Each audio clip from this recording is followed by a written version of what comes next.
I was meant to start recording this a month ago. Anyway, hi. If you're new here, welcome. If you're watching this after another video is already out, then welcome back. So, around the beginning of last semester, I started playing this game called Sky Children of the Light. And like most of the games I play, it got a chokehold on me very quickly. So, MomoCon is happening next month, and I'm making a Skykid cosplay to go along with the other cosplay I already made.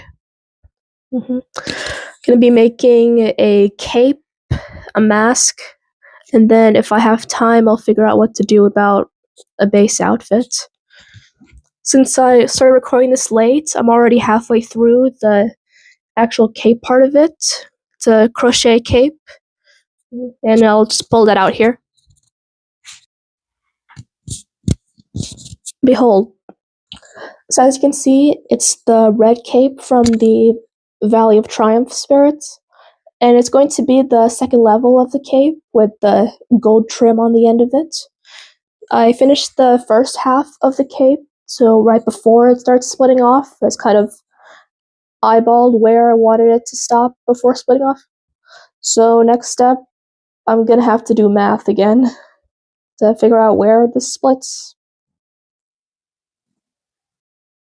So I started off from the neckline of the cape. It's a chain multiple of 6, and then with 2 extra chains on the end to start the row.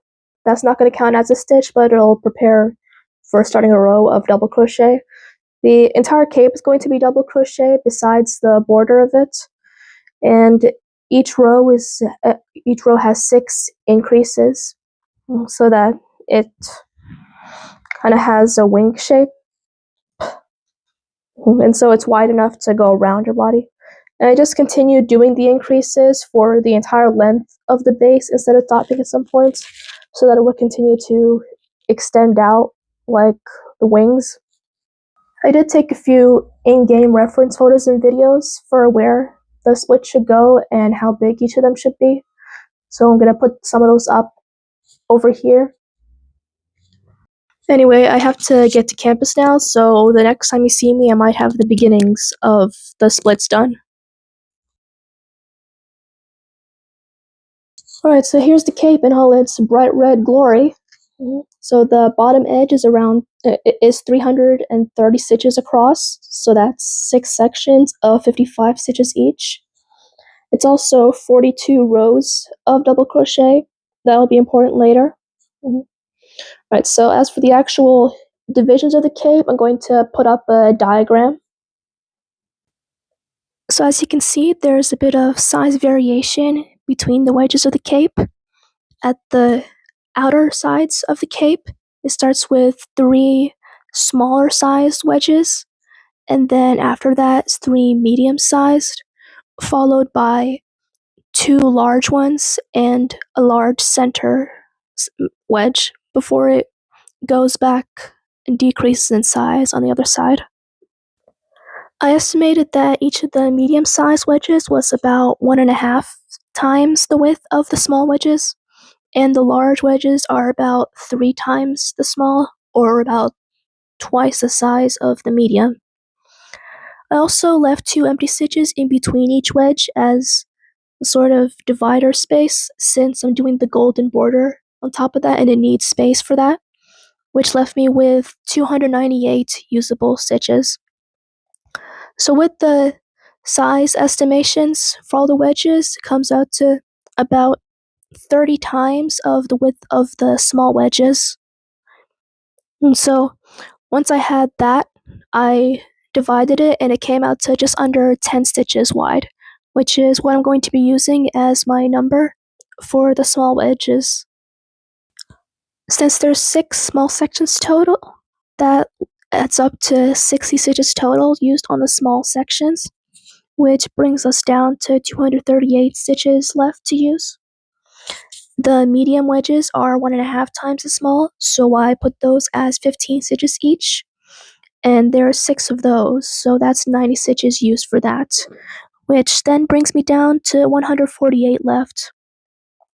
There's 5 large sections, including the center, So I divided 148 by 5, and it came out to 29 with a remainder of 3. Those 3 stitches I added to the middle section so it could be slightly bigger than the other large sections. I also made sure to add everything up and check my work afterward, since this was actually the third time I was calculating this. I kept on messing things up the first couple times I calculated it, so this time I wanted to make sure that I had it right before I started actually putting things on the cape. Finally, I estimated that the length of the wedges was probably around half of the length of the base solid cape. So since the current length of the cape was 42 rows of double crochet, I decided that I would make these wedges 21 rows long. This next part's just a bunch of footage of me crocheting in the same couple chairs on campus. So there's not a lot of commentary in it because this is at college. So if you want to skip ahead, I'll put the next timestamp up on the screen for when there is commentary.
Alright, so it's been about 2.5 weeks since the last video, so I have the finished part of the red part of the wedges here.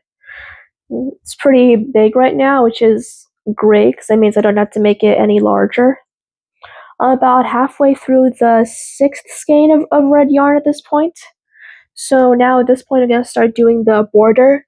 So the part outside of the wedges is going to be this red single crochet just all around it. And then when I actually get to the wedge part, it's going to be in the yellow yarn. It's going to start with single crochets and then probably increase to half double and then to double crochet before going back down. And so I'll do a couple wedges with that type of pattern and I'll see how it looks.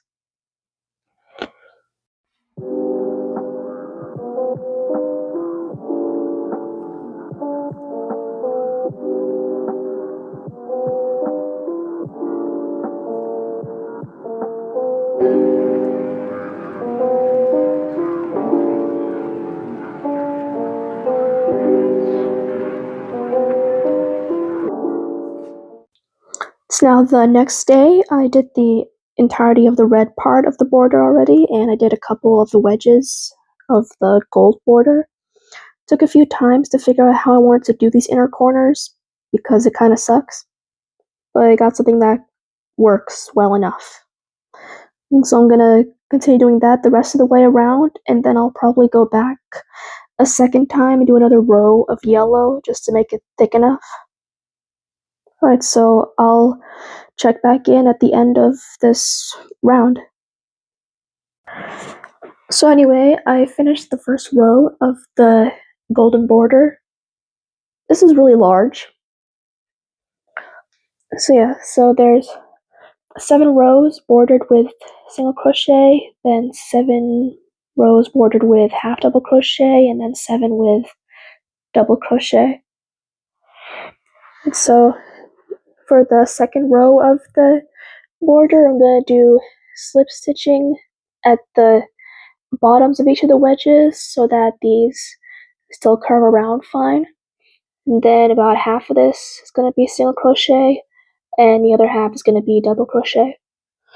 And it'll hopefully be easier to do it in this round since this time I'm crocheting into the tops of the previous stitches. And I'll check back in when that's done. This is day 1 of the second row of the yellow border. It's looking adequately thick. So I'm just over halfway through this for today. So that's where I'm going to stop for now since my wrists are not going to have a good time otherwise. I'll pick that up tomorrow. But for now, I'll just go over the structure of this row. So the corners over here, this inner corner, that's covered in slip stitch, as well as these first 2 stitches here that cover the first row of the red. Then after that, it's going to be 18 single crochet stitches, so that's like 9 rows of the red. Then 2 rows or 4 half double crochet stitches, and then 9 rows or 18 double crochets. And the top is just the same double crochets as last round. It was originally just going to be 10 and 10 rows of single and double crochet, but the half double crochet gives it a good transition between heights of stitches. I have about 5.5 wedges left on this cape, and looks like 1 skein of yellow is not going to be enough to finish this, so I'm going to have to go out and get another one. So they didn't have it at Michael's, but luckily there was a Joann still open a couple miles away, so I got it there.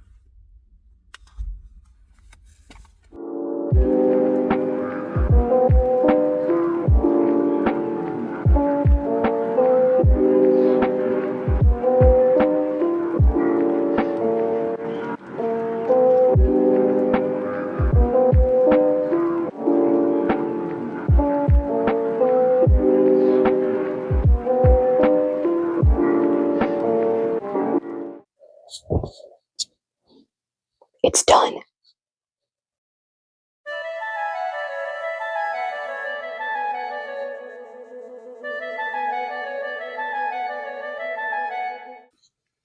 Now that the base cape was finished, the next step was to make the stars that will be pinned onto the cape. So for that, I wanted to add a little bit of extra dazzle to it. So I have this glow-in-the-dark yarn that I got from Joann's before it closed, and it doesn't really show up that well on camera, but it glows, so that's nice.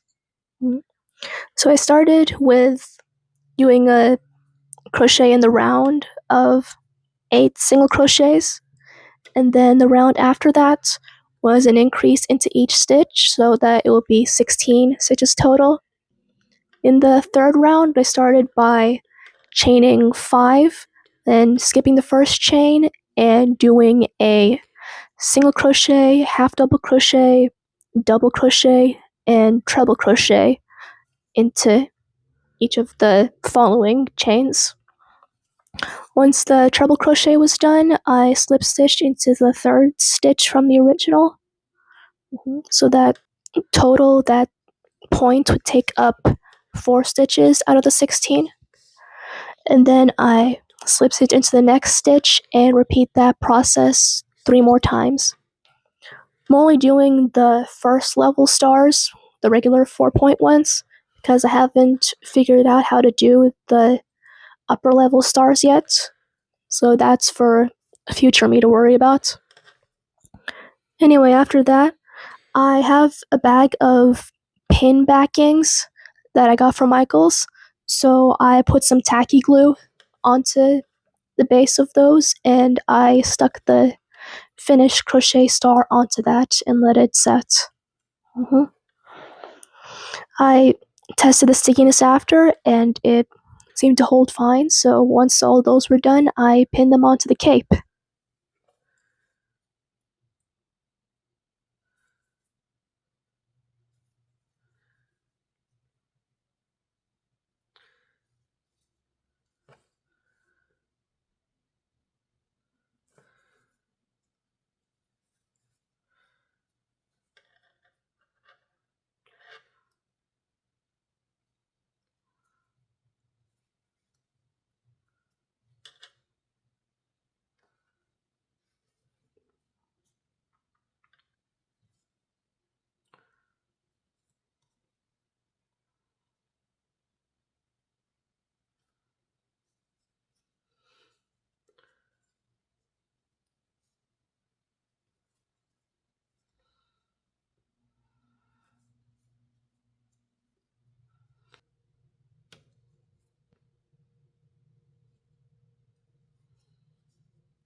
Yes?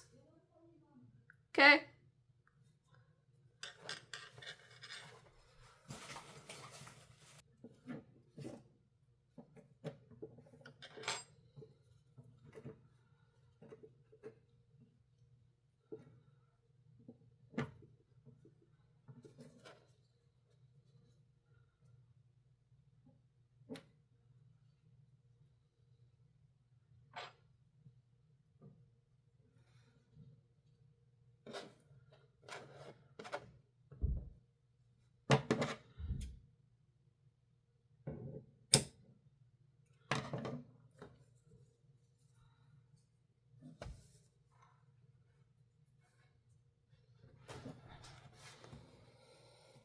And here you can see the finished stars pinned onto the cape. I'd say they turned out fine for my first attempt at it, but definitely not the best it could be. I also didn't have the energy to make the full mask in the end, so I grabbed a half mask, put some Mod Podge on it, and painted it, and put another layer of Mod Podge on top of that. I was planning on putting some mesh in the eye holes, but that didn't work out.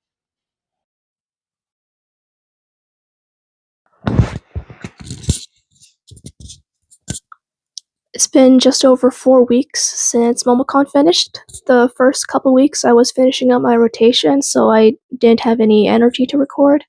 And then after that, I just straight up forgot. So hopefully that doesn't become a pattern.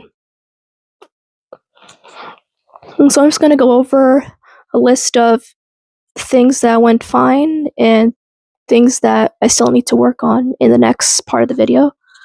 So things that went well, the cape, I really liked the way that it turned out, especially how the wedges of the wings came out.